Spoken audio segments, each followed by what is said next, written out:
और संतों के आगे मुंह बांका करके निकलते हो। उनके सामने आने की हिम्मत नहीं होती। कोई गुरुमुखी होता है जो संतों के सामने रुकता है, डटता है और ठहरता है। संत की ताकत के आगे नहीं ठहरते। जो ये कुछ थोड़ा बहुत तुम्हारे भजन का, सत्संगी का अंश होगा, उसी टाइम काल तुम्हें घेर लेगा। किसी न किसी लालच में तुम्हें, लोभ में ऐसा डाल देगा कि नहीं बच पाओगे। सदियों से सुनते आए हो, शास्त्रों में हमारे 5 दुश्मन बताते हैं, वो घेर लेते हैं आपको। काम है, क्रोध है, लोभ है, मोह है, अहंकार है। ये 5 चीज ऐसी हैं कि इस जीव को कौन से चक्कर में डाल ही देंगे। किसी को काम के बस में डाल देंगे, किसी को क्रोध में, किसी को लोभ में, किसी को लालच में। उनको इतना स्वार्थी बना देंगे अपने लालच के सिवाय उनको कुछ नजर नहीं आएगा। दुनियादारी में लोग अपने मतलब के लिए घूमते हैं। कलयुग का पैरा है, इसीलिए कलयुग को बुरा बता दिया है। लेकिन इस कलयुग में, चाहे कलयुग हो चाहे सतयुग हो, प्रभु का नाम तो हमेशा सत्य है। वो तो सत्य है, सत्य ही रहेगा।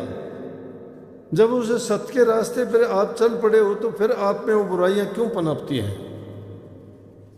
इसका मतलब है आपने मन से उनको मानना नहीं है। नानक साहब भी कहते हैं, चलते फिरते सोवत जागत उठत नाम, कह नानक सिद्ध भय तिसके काम। जो उठते बैठते सोते जागते उस नाम का चिंतन करता है, सुमरण करता है, उसके तो सारे काम सिद्ध होते हैं। लेकिन हमारी चिंता क्यों नहीं बिगड़ती?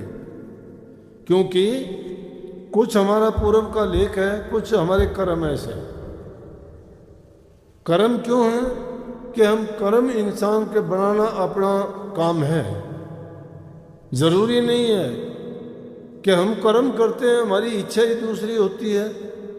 कोई सोचता है मैं धनवान हो जाऊं, कोई सोचता है मैं बलवान हो जाऊं, कोई कहता है मैं पता नहीं क्या हो जाऊं, मेरा ये कारोबार हो जाए, मैं बादशाह बन जाऊं, मैं राजा बन जाऊं, मैं सेठ बनूं। अरे कैसे बन जाओगे?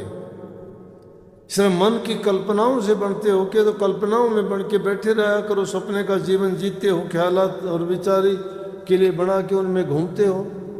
जब तक किसी चीज को आप अमली जामा नहीं पहनाओगे, आप कुछ भी नहीं कर पाओगे।